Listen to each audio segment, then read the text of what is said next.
ये सवाल मेरा ही नहीं, कई लोगों का भी ये सवाल है कि सिराज शाब्दी एक सोशल वर्कर प्लेटफॉर्म से राजनीति में कैसे आए, क्या ज़रूरत पड़ी सिराज शाब्दी को राजनीति में आने की। आपकी पहली सीढ़ी थी एक सोशल वर्कर, उसके बाद आपकी दूसरी सीढ़ी बनी आम आदमी पार्टी।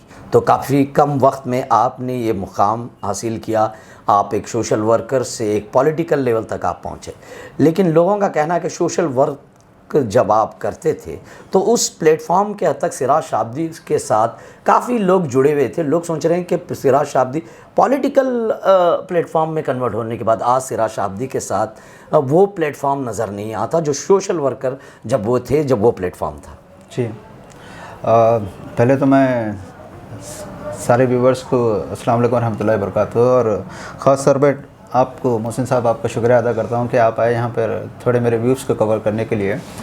देखिए, कोई भी चीज़ करने से पहले मैं बहुत सोचता हूँ, मैं सोच समझ के डिसीजन लेता हूँ। मैं सोशल एक्टिविटीज़ जब हम थे शाब्दी सोशल टीम बोल के शुरू करें, उसके बाद जैसे ऐसा वर्क बढ़ना गया, इश्यूज़ ज़्यादा आना शुरू हुए, देन लेटर आई रियलाइज़ कि हम लोगों को आज पॉलिटिकल मूव लेना ज़रूरी है, क्योंकि बीइंग ए सोशल एक्टिविस्ट आप एक सर्टेन लिमिट रहते हैं, एक सर्टेन लिमिटेशन रहते हैं। मिसाल के तौर पे एजुकेशन सेक्टर से मैं बताता हूँ मैं आपको, कोई भी गुलबर्गे में जितने भी सोशल एक्टिविस्ट है, अगर उनके पास सर्टेनली हम अच्छे बच्चे पढ़ने वाले बच्चों को अगर फ्री दाखिला कराने के लिए स्पॉन्सर करो बोल के बताएंगे, देन दैट सोशल एक्टिविटी जो सोशल सोसाइटी रहती है, ही कैन स्पॉन्सर 5 और 10 स्टूडेंट्स इन ए ईयर। ठीक है, साल में 10 से 15 लोगों को स्पॉन्सर कर सकते हैं।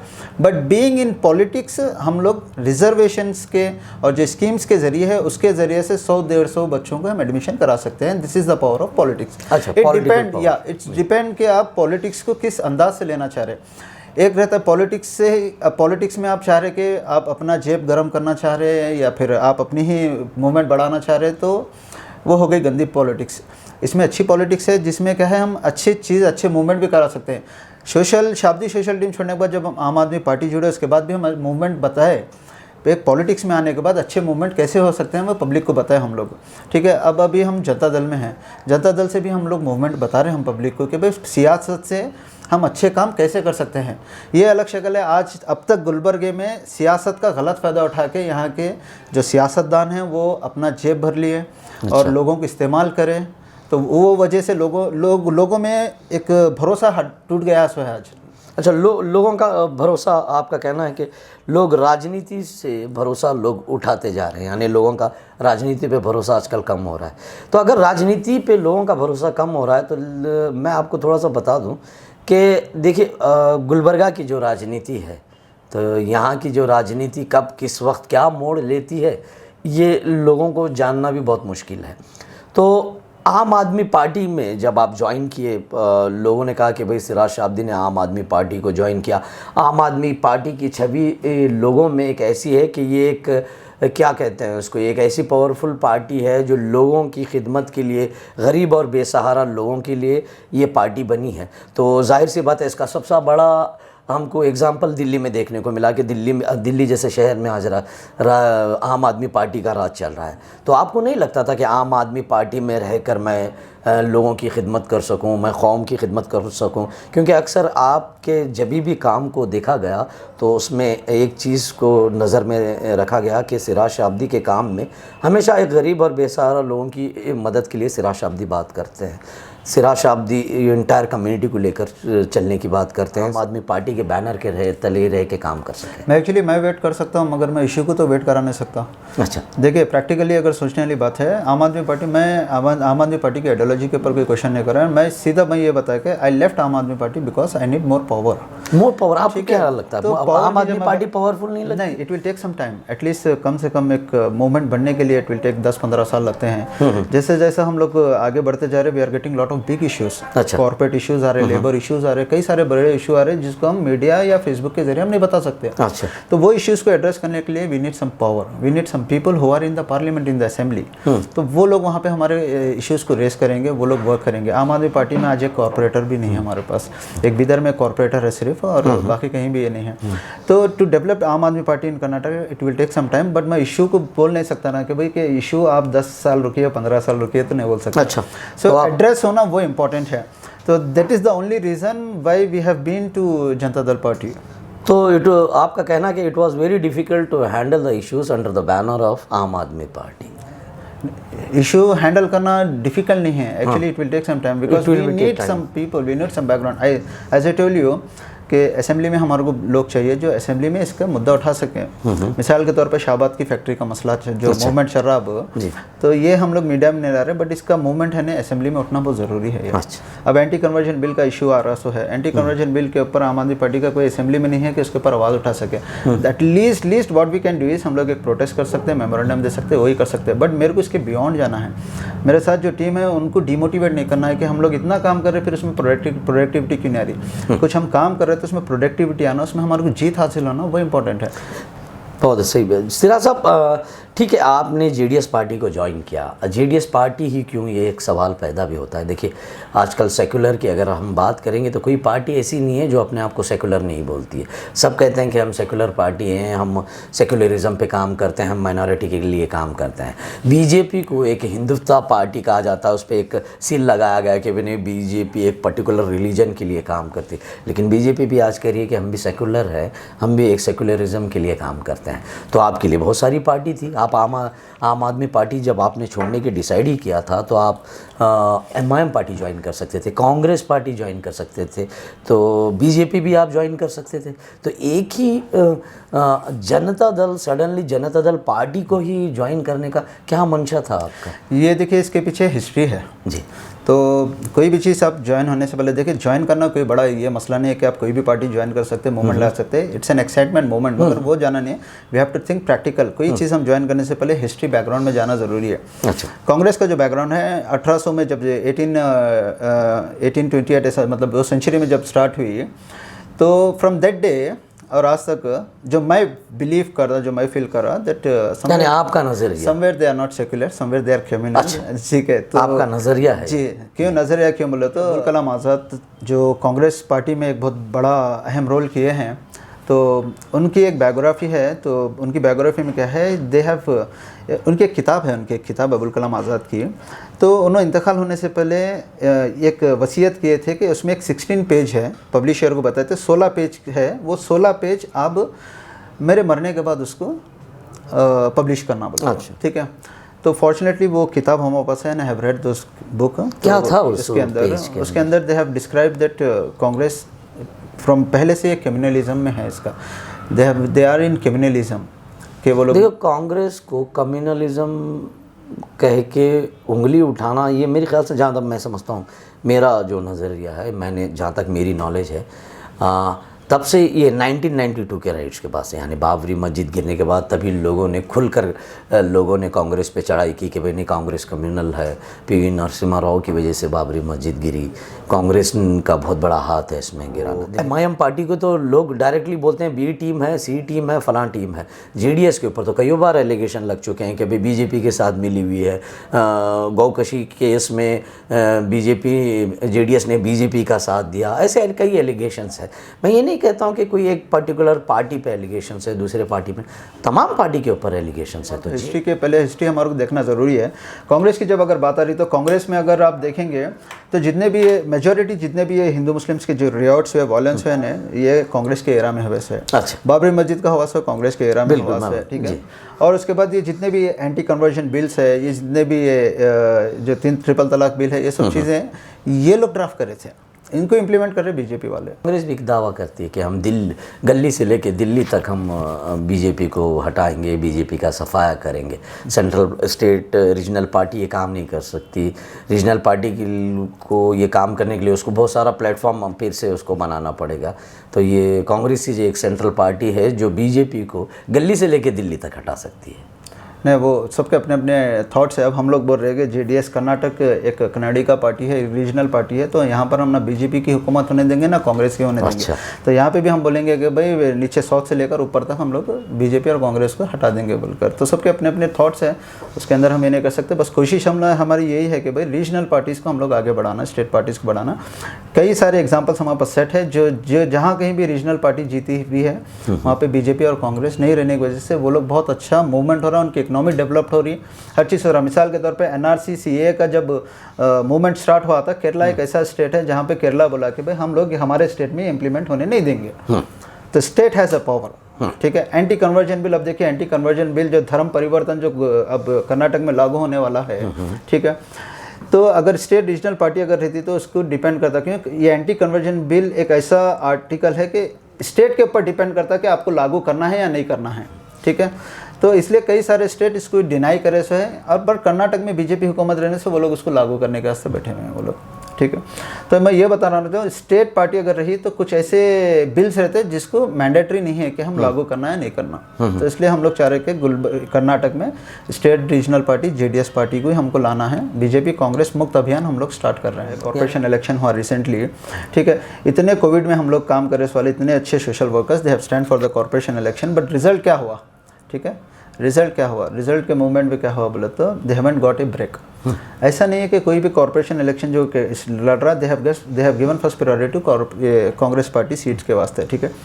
तो कांग्रेस अपने आप को ये बताती कि we will give break to new faces बोल के बताते हैं, जबकि झूठ है ये। They don't give break to any peoples, they give break to their internal peoples, ठीक है, अपने अंदर के लोगों इंटरनल ये लेते हैं लोग, और ब्रेक किसी को नहीं देते। तो अगर जनता दल पार्टी में क्या है जो हम लोग नोटिस करें यहाँ पर, they give break to new peoples. Qamar Islam साहब is the first MP member of parliament from Janata Dal, बिल्कुल, ठीक है, यहाँ से ऐसे हैं। और दूसरे जितने भी, जैसे हमारे ज़मीर साहब है कांग्रेस से या सिद्धरामैया, ये लोग ये पूरे जनता दल से मूव होकर स्टैंड लेकर वो पोजीशन पे गए हुए हैं। सो समवेयर जब मेरी कुमार स्वामी साहब के साथ मेरी बात हुई तो हमारी मीटिंग में यही बात हुई कि हम लोग जनता दल पार्टी में विल ब्रिंग न्यू फेसेस। इतने सारे अच्छे लोग हैं गुलबर्गे में, इतने अच्छे स्पीकर्स हैं, चाहे वो लड़के हैं या लड़कियां हैं, एज ओल्ड में हैं, ये लोग बहुत अच्छे स्पीकर हैं, but they are not getting break. उनको एक ब्रेक की ज़रूरत है। वो लोग भी पॉलिटिक्स में आना चाह रहे हैं, पॉलिटिक्स बदलना चाह रहे हैं, गंदी पॉलिटिक्स को अच्छी पॉलिटिक्स करना चाह रहे हैं। They want to bring new revolution in Gulbarga, but ये सब चीज़ों के लिए क्या है, वी रिक्वायर्ड ए ब्रेक। हमको चाहिए कि आपकी तरफ से एक ब्रेक होना है कि हम ये लोगों को ये करें। देन एच डी कुमार स्वामी साहब दे have given a free hand कि आप लोग नए फेसेस, नए लीडर्स बनो गुलबर्गा में, not only Gulbarga, enter north Karnataka, जहाँ तक आप पहुँच सकते हैं वहाँ तक पहुँच कर आप ये करो, मूवमेंट करो बोल के। तो इसलिए हम लोग ये डिसाइड यही कर रहे हैं कि भाई अब जनता दल पार्टी को ही हमको लाना है। सिरा साहब, अक्सर आपके काम में माइनॉरिटीज़ को लेकर ज़्यादा पॉइंट किया गया है कि माइनॉरिटीज़ के जो मतलब रोज़मर्रा के मसले मसाइल है उसमें ज़्यादा नोटिस किया गया है। तो आपके जो कायद हैं नासिर हुसैन उस्ताद, अब स्टेट जेडीएस माइनॉरिटी के प्रेसिडेंट जिनको बनाया गया है, तो क्या आपके प्लान्स हैं माइनॉरिटीज़ को लेकर, और जो माइनॉरिटीज़ के जो स्कीम्स होते हैं किस हद तक आप अंडर द जेडीएस बैनर तले आप लोगों तक पहुँचाएं? नहीं, ये बहुत अच्छा क्वेश्चन करें आप।